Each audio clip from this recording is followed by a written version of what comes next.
Forward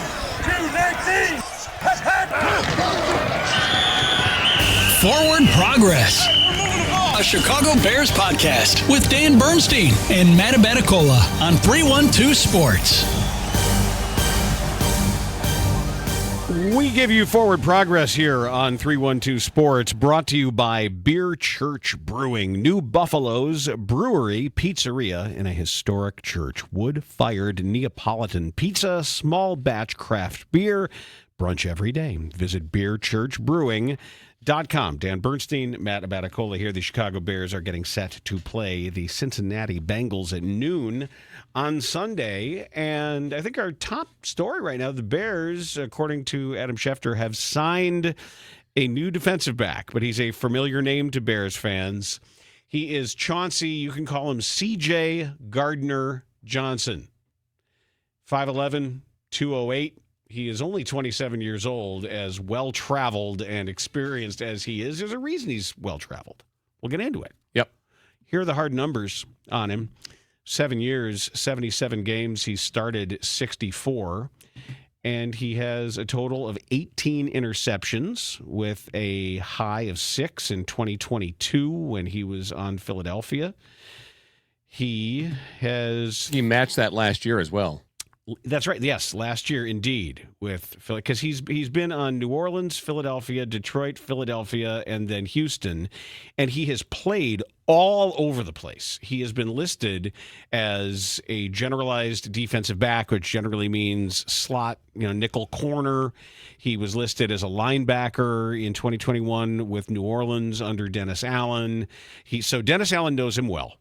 And the Bears have a need with Kyler Gordon going on IR, joining Jalen Johnson there. This is a riskless signing of an available player. They're not giving up anything. I'm not saying it's riskless. There's no cost to it at the moment. No cost, correct. There's no actual cost. But there is a risk. I think so, because he's a bit of a high volatility guy. There's a reason why he was released by the Texans. Because everybody hated him. Yes. No, that's what it comes down to. He created an issue in the locker room where players did not want him around. He was complaining about his contract. He was complaining about his role on the team. He was complaining about the play calling on the field. He wanted to blitz more. They weren't blitzing enough for his liking. So he created enough animosity in the locker room with his teammates to not be there anymore. That's a risk. Ben Johnson knows him too because of the 3 games that he did play in Detroit. Johnson spent with Detroit. He was there and he was hurt, and then he was unhappy and he left, and that was in 2023. So it's not like they're doing this blindly. You've got your 2 most powerful coaches know what they're doing. They know what he is. They know what he's not. If you're a Bears fan, you say, why do I remember that name? Why do I? That was the guy. Remember when Javon Wims pulled the mouthpiece off a New Orleans Saints helmet? Oh, that was him. That was CJ Gardner-Johnson, because he knew how to get under the skin of Javon Wims. Right. That's right. 83. Wasn't Wims 83? Or was he wearing? Yep. Yeah. Okay. Yes, he was. And that, if you remember that was CJ GJ. Okay. And so you had to look at it because I've done that a couple times. I know. That's why I wrote it. CJ GJ. It's not CBGB. Yeah. I wrote it up there. That's this good. ain't no nightclub. No CJ GJ. We ain't got time for that now. Oh, man. That's good. So it is why not? Why not? I will say, does this mean the Ryan Poles edict? And I can't quote him verbatim. Okay. But when it came to Jalen Carter, when it came to decisions on players, I could probably look it up. Yeah, no, go with your thought, because I was going to bring that up. Yeah, my thought would be that they sort of drew a line in the sand in some ways about the kinds of players they would bring in. I will try to find the quote. Yeah, it's interesting, though, that you bring that up, because I was going to with Jalen Carter, and he was not a guy they wanted to bring because of character. And what it turns out to is that they just didn't have the right structure in place internally to handle a guy that may create an issue within the locker room, which is why they stayed away, and by mistake, stayed away from Jalen Carter. So here's the quote. and this was before this season. We're also trying to find, is it the right culture fit? There's more levels to it than just grabbing the talent and bringing it in. There's some impact things that happen in your locker room and on the field and your salary cap. Yeah, it can give you a burst of energy, but long term, does it make sense for you? Or is it going to be a derailer down the road? That's Poles. This is the same guy that traded a second-round pick for Chase Claypool. Right, but here's the thing. That's an indictment of your coaching staff. Your coaching staff runs that locker room. Good point. And if you feel like your coaching staff can't handle a guy, you have the wrong coach in place. Look at his two most successful and productive seasons as a player, CJ GJ. They've been with who? Andy Reid. They've been with Philadelphia. Not Andy Reid. Oh, not Andy Reid, excuse me. The first time wasn't. No, he was gone already. No, what's his name? Nick. It was Doug Peterson. Was Doug Peterson 22? I think, wasn't he still there in 22? All right, I have to look it up just to make sure.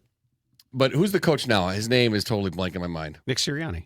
Nick Sirianni. What, he wasn't there in 22? I'm trying to think. He might have been. Okay, I'll look it up just to see. But he's been his two most productive seasons as a player have been with the Eagles. And there's no bullshit in the locker room. And you know who's in charge. Well, there is some bullshit now. The A.J. Brown stuff, is after you win the Super Bowl, you get some of this stuff. But what are they doing? Yeah.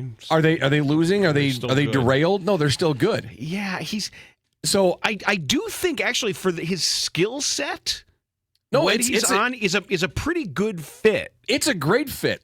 I understand it, and I think it can be productive. But when you have milquetoast guy running your locker room, a guy like that runs all over it. That's not milquetoast guy. It's powdered toast man. Oh, powdered toast guy. Sorry. Powdered toast man. Powdered toast man. Sorry. Have you get your thing back yet? No. All right, we'll work on that.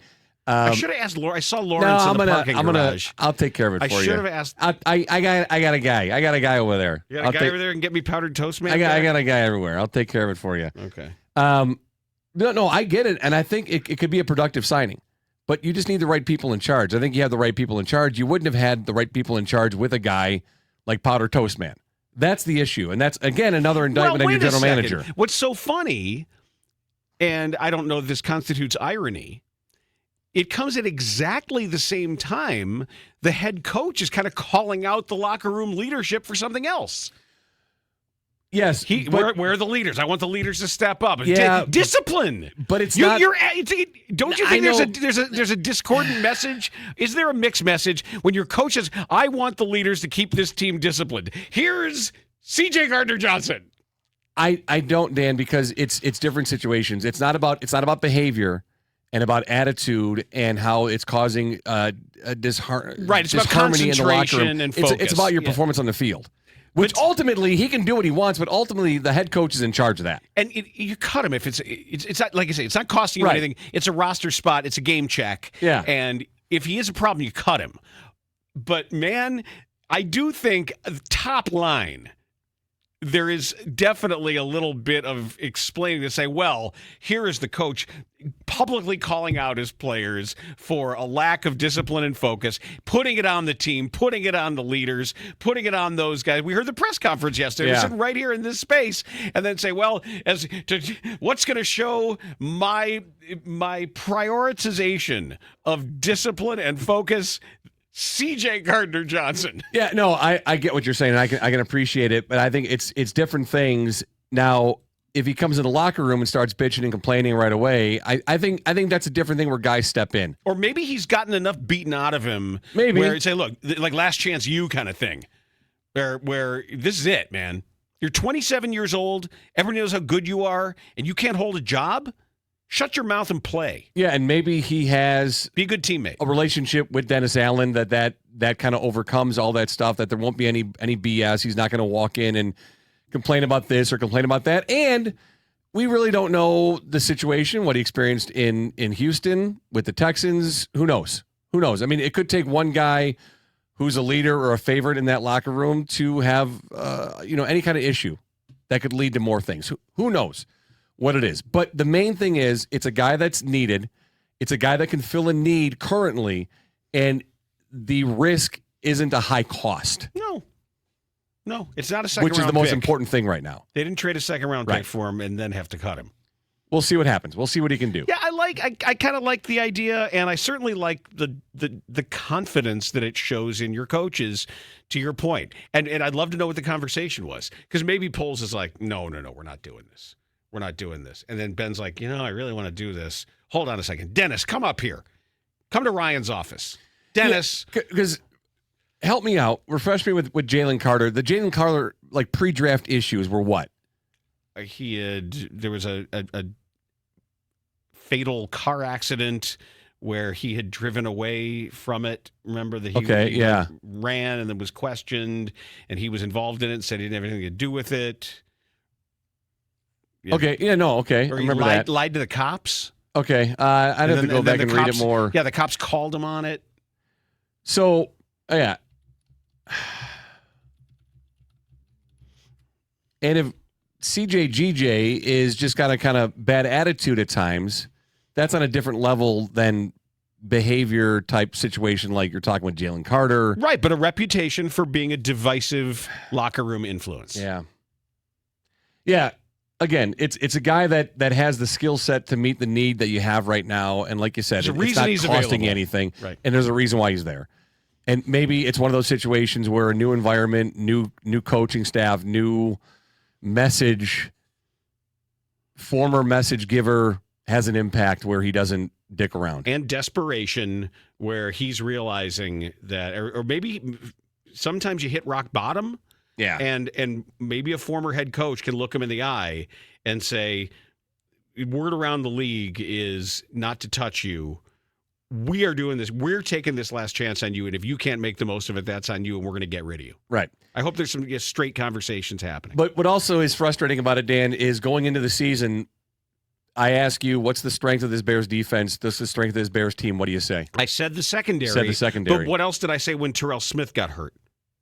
I said that is going to come back to be a bigger injury than everybody's talking about. No, but I mean, yeah, everybody gets hurt. Yeah, you were right on that, but it was just the secondary was the strength of this team going into this season. And here we are now after 7 games signing a guy that is a divisive locker room character. And you still don't have a pass rush. Right. You want to protect your secondary, hit the quarterback. You can find this guy this week. You can find Frankenstein's monster.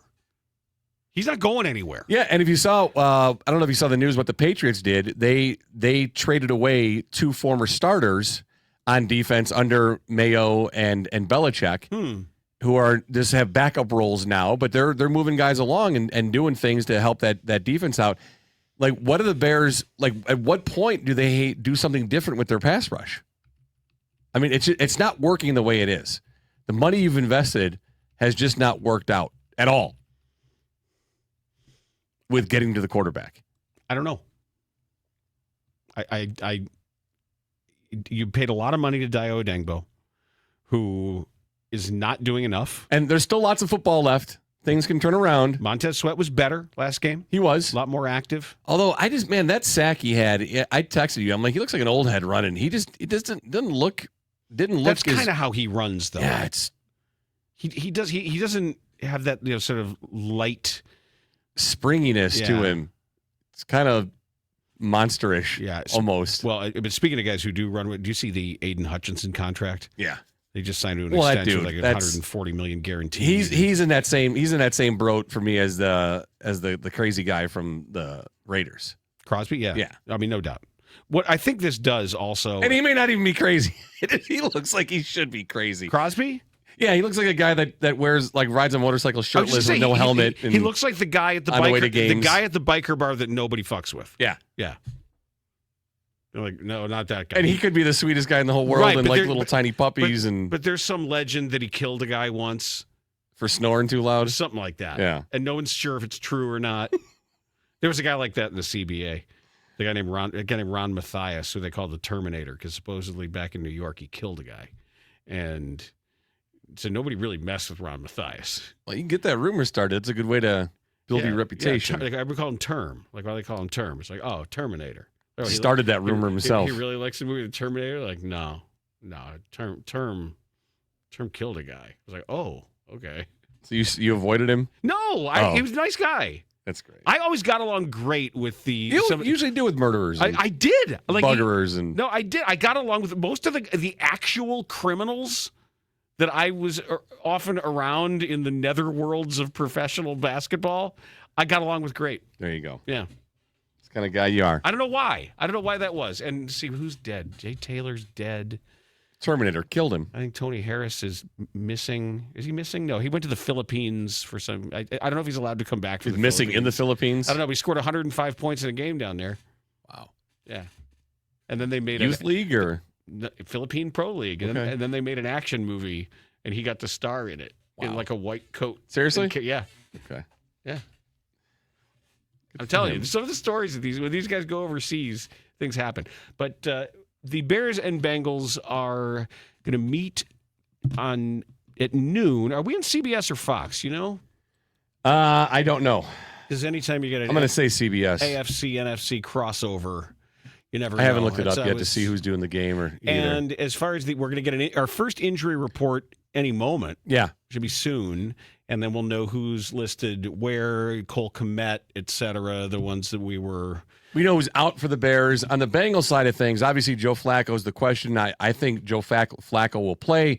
Matt Lee, their center, is on injured reserve. Their starting center is Ted Karras, who has not taken a snap yet in the NFL. Ooh. And I did look it up. He actually is related to Alex Karras. Alex Really? Karras, yeah, former football player, actor. Mungo only pawn in the game of life. He is related. Alex is Ted's great uncle. Cool. So it comes from a football family. One of the great comic performances by Mungo? any former athlete. Yes, Mungo like candy. So your starting center for the Bengals with a banged up Frankenstein's monster at quarterback could be a guy who's never taken a snap in the NFL. Yeah, but we've got two Mel Brooks connections there. We've got Frankenstein's monster, and we've got Mongo's great nephew. It's the taking snaps from Mongo's great nephew. Right? How cool is that? It's the Brooks offense. Yeah, the Brooks connection. Yeah. I love it because you've already because of the cadence and because of the way he moves. Matt has nicknamed Joe Flacco Frankenstein's monster. And I think rightfully so. I mean, tell me I'm wrong. Like, you've heard the cadence. That's what it sounds like. No, it doesn't. It's what it sounds like. Man, I'm telling you, I was chopping. I don't know what I was making. Maybe I was making tuna salad that day, and I had the game on, and I heard the cadence, and I was like, "What is that call?" Like, I walked up and stood right in front of the TV. Yeah, so it's become a thing. That's my guy, though. I know. Except for this weekend. He's not my guy.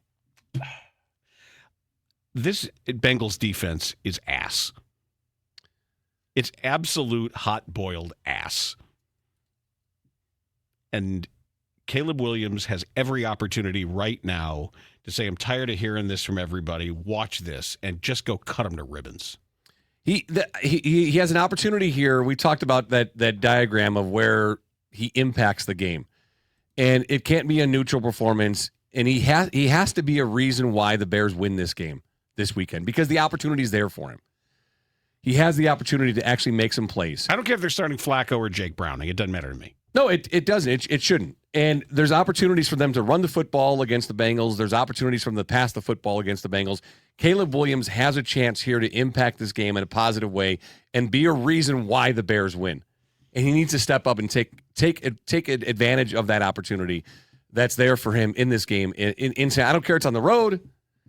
I don't care about the wide receivers on the other side of the football. That's, let the defense handle that. Put some points on the board because there are chances to score points. The Bengals are going to score points. They're going to. Now, if Browning plays instead of Flacco, you're going to get more opportunities for picks. That's why the guy sat and benched in the first place. Threw too many picks. Flacco doesn't throw those interceptions as often as Browning was. But even if Browning plays, he's going to he can throw the football. They're going to score points. The Bears have to match it. I see this game, the over-under is 52.5. It's going to go over 52.5. 52.5. Yeah. Okay. And the Bears were laying 2.5. It's going to go over 52. They are going to score points. The Bears have to keep that pace up and score points. Caleb needs to have a game this weekend. Period. The Bengals are now a 3-point underdog. So it's 3 points. It's grown. I am not sure if that reflects an understanding of likelihood of quarterback. Maybe. I don't know. It often does. The Bengals have 14 sacks in the season. The Bears have 11. Okay? They're pretty evenly matched up when you look at it by the numbers. But wasn't Trey Hendrickson injured? He was. He did not play last week. Okay. Did not play. So, well, again, that's another guy to keep an eye on. Like I said, Matt Lee on injured reserve. He was out last week. Put him on injured reserve. So you have a center playing that's never taken a snap. Bears have 11 interceptions. The Bengals have 8. You look at the rush defense. The Bengals are 28th in the league at 5 yards per carry. The Bears are 30th. Another team's jumped them. So the Bears went from having just the Bills. Now they have the Giants and the Bills behind them. The Bills are giving up 5.5. The Giants 5.7. The Bears are 30th now in the league, giving up 5.3. All right, here they come. So both teams give up yards, 5 and 5.3. On the pass yards per attempt, the Bengals are 30th still, even with those receivers at 6 yards. The Bears at 7.4. Rushing the football, the Bears are 4.4. The Bengals are 4.3. They're pretty evenly matched up. There's an opportunity here for Caleb Williams to impact this game positively and be a reason why they win this football game, but they have to score points.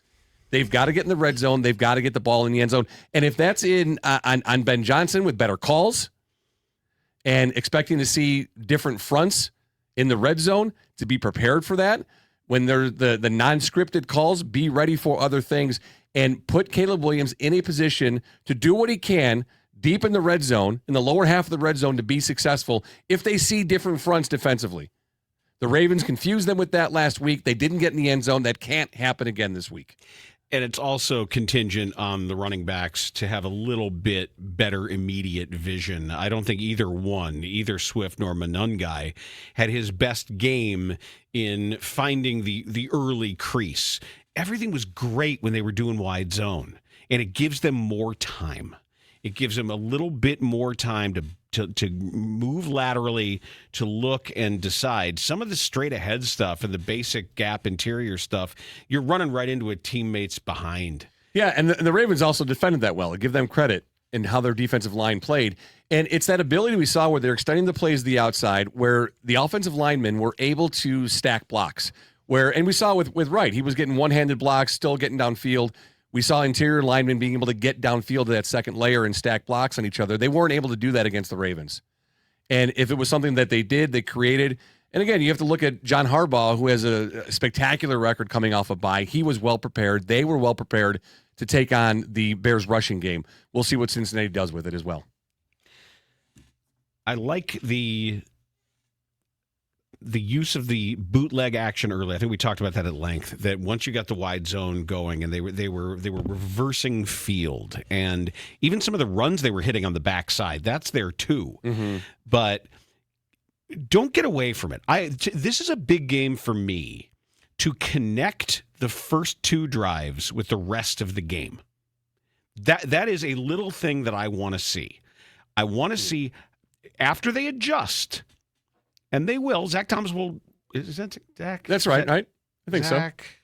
No, I think you're right. No, I think that is that the old. Is that right? Are you thinking the Zach Brown Band, the country singers? No, I saw them at Wrigley. That's what we talked about. That. Yeah, they were. I felt a little uncomfortable in the crowd, but it was just too. It was very, very sort of everybody patriotic. Everybody was the same person. Yeah. Okay. Oh, probably very patriotic. Yes. Okay. And it wasn't my... Well, how are you going to feel at the Super Bowl halftime show that you're starring in? Well, I'm ready for that. I'm getting all prepared because I've got American flag underpants. I've got an American flag shirt. Even though technically it's flag desecration, people still like it. I've got a hat with Roman candles that just shoot red, white, and blue fireworks out of it while I'm singing. And that happens naturally when you listen to John Smoltz. Zach Taylor. Thank you. Sorry. Yeah, I'm honored to be a part of the All-American halftime show. It's going to be Lee Greenwood. It's going to be George Strait.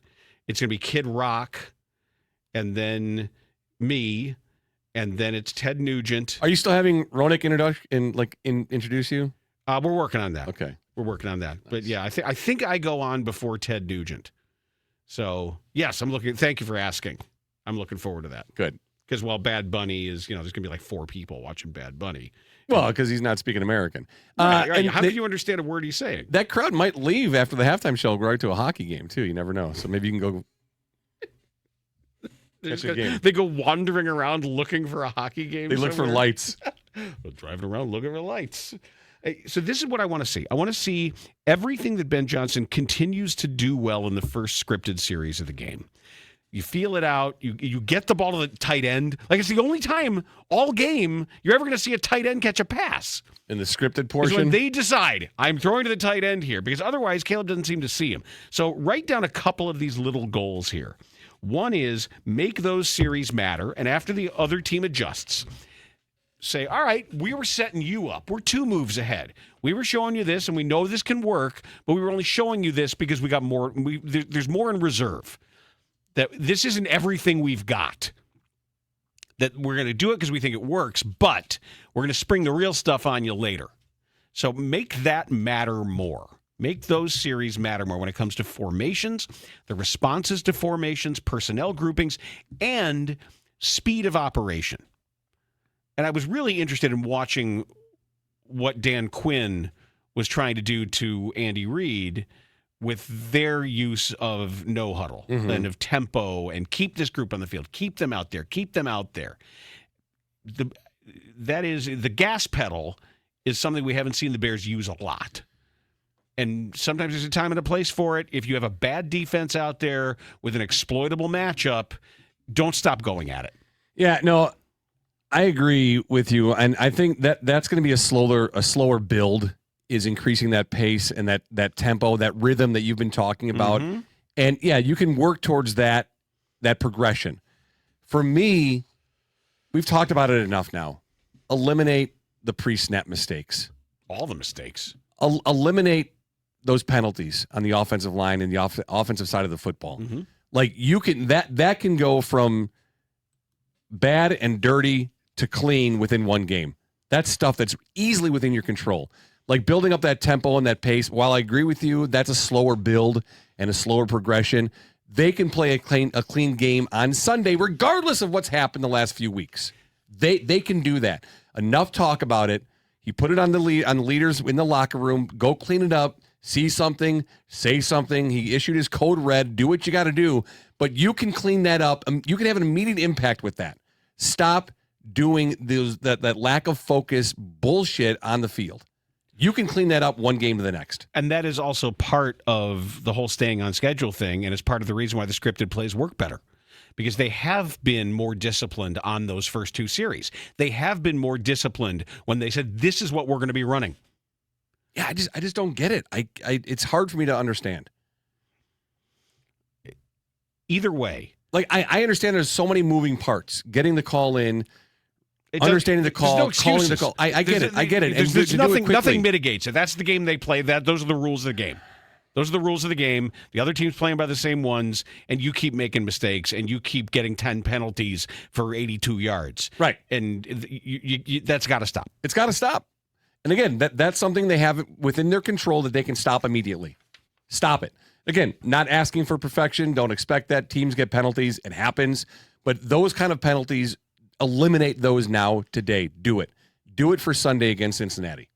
They have that ability. So yesterday I was having a conversation with the owner of Church Brewing in New Buffalo, and I was really reaching out there. The primary reason was explaining that you are going to be heading out there, and that there's going to be a dinner and potentially a brunch as you and your family go to New Buffalo. There's going to be. So, because the preparations for your arrival, I had to tell them about. We had to order more tomatoes, everything you require, and they're going to have to reinforce some walls to make sure your enemies can't find you. It's like the Mossad is walking through there and looking at there. A sniper could be perched over here because everybody's coming to get. So it takes a ton of people to prepare for your arrival anywhere. I chatted with John yesterday, and I asked about NA stuff. Yeah, no, they've got special silverware that you require. All of it. The gold rimmed plates And You think the foot massage was too much? No. As long as Okay. it's not the one where fish eat all the goo off your feet. No. And it won't be on the table. It'll be under the table. Yeah, it's fine. nobody else has to watch Yeah, that. yeah, okay. But it's nice that they're putting in all this new infrastructure to make sure that you are going to be well taken care of. Now, when you go to Beer Church, we know that it's just going to be a fabulous time and a great experience as you learn how to make pizza at the Pizza School Private Party. So go to their website right now, get that party booked, whether it's for you and your family, or you can, if you are in charge of an office or a workplace or just a bunch of friends, and say, look, we've decided we're going to do this. We need something different. We're going to pick a weekend. We're going to pick a weeknight, and we're going to go and we're going to take a couple hours with this group. Go to beerchurchbrewing.com and get that all set up. And then you're going to learn how to make actual Neapolitan pizza in their wood-fired ovens. And you get to stretch the dough. And you get to choose the ingredients and the ratios. And if you're like I am, and everything has to be apportioned just right. And every little piece. If you're the kind of person that when you get a frozen pizza, you want to redistribute the toppings. And either you're that kind of person or you're not. You have to be if you're not. Something's wrong with you if you don't. Because sometimes your frozen pizza, you open it up and all the pepperoni's over here and all this is over here. Got to spread them out. You have to make sure everything is right. This will satisfy that because when you are making your pizza from scratch, everything is literally in your hands, and you'll taste all of their other pizzas. The menu is not to be believed, and I happen to have one right here. And every next page has got all of the Beer Church stuff. The craft brews are all right here, and you can see there's the shots and the cocktails and everything about just the pizzas and the small plates and sandwiches and gelato, everything else. This is all. Look at the breakfast and look at the brunch. I mean, you're not. It's amazing. So this is their hymnal at the Beer Church. So go there and enjoy beerchurchbrewing.com. Say hi to John. He's a big fan. We're big fans of his. It's their slogan, drink, eat, repent, repeat. Yeah, we're going to do dinner one night and then brunch the next day. It's already planned. We've planned nothing else for the weekend. We're taking the dogs. We're just going. We rented a house. It's just the two of you? Just the two of us. Okay. The two dogs. Yep. Just going to hang out. We're going to go for walks. We're going to look at the leaves. We're going to go to Beer Church. We're going to sleep. I'm going to sleep in. Not going to worry about anything other than eating. You'll burn it all off hiking around. Yeah. Oh no, I can't. Oh, I'm gonna completely eat way too much. As one should. Yes, I can't wait. If you're not going to do it there, there's I don't know where and when you would ever do it. Yeah, I asked John about NA stuff too, and he said we got you. Don't worry. Mocktails. So I'm excited. There's something going on in the NFL that I think is really cool. I'm glad that you're bringing this up. I am. Have you? And this has been going on for a while now. But ever since Jim Irsay passed away, his daughter Carlie Irsay-Gordon has taken over as the owner and CEO, the face of ownership of the Indianapolis Colts. And she has been on the sidelines wearing a headset. And of course, from certain corners of the NFL and fandom, you heard basically look at the cute little lady over there with the headset. Who does she think she's kidding? She doesn't understand a word of that stuff. Really? Well, first of all, she's been doing it for a while. And second of all, as she explained, it's her job. She's doing her job because for too often in this league of arcana and jargon and complicated things, owners have look at Woody Johnson. Look at George McCaskey half the time. Owners have essentially no concept what's going on down there. I'm not kidding. They have the disconnect, and the ability of coaches to use a storm of jargon to basically explain to the owners that they don't understand what's going on. And general managers do it too. Once owners really understand what's going on, things change. And that's where at least I give Jerry Jones. Jerry Jones might not be good at this, but at least he takes responsibility for it as an owner, and he does a weekly radio show defending what he said, explaining what he says, and being the GM. It's not for everybody. I don't know it's ever going to work, but I don't mind the fact that at least he does it. Yep. And here at a recent press conference is what Carlie Irsay-Gordon had to say about the practice. One of the things that I learned in going through even as back as when we hired Chuck Pagano, is that sort of accelerated I need to learn more about this. I need to be able to say, is this person full of BS? Do they even know what they're talking about? And I think one of the things that being on the headset has really helped me learn is, to the question earlier, it's such a complex organism, a football team and how it operates. And on game day, and you could say, oh, that person ran that route wrong. When you learn to find, someone tagged the wrong wide receiver, and it wasn't really the player's fault. It was the person that called it. So, and it's never, I think that's been a very valuable, because it also helps us be able to know, where do we need to make tweaks? What resources do we need? What do we need to fix? So much of it comes down to just how we operate and how things work. And the headsets are really, I wish I would suggest it for anyone else that has to pay coaches and GMs millions and millions of dollars. It helps you make a less expensive mistake, potentially. I think that's kind of a negative way of looking at a less expensive mistake. How about help you make informed, good decisions that help you win? Yeah. And they are winning. So every owner should do it. It should be mandatory at least a couple of times a year. Yeah, and it is like, I agree with that, though, Dan. It shouldn't sound like listening to the cockpit audio on Channel 9 on United when you're in there and you get to hear all the jargon. There's contact Atlanta Center at 114.6 or whatever it is. Good day, United 246. It shouldn't sound like a foreign language to you after a while. Yeah, but while I agree with the premise of it, I don't think it's for every owner.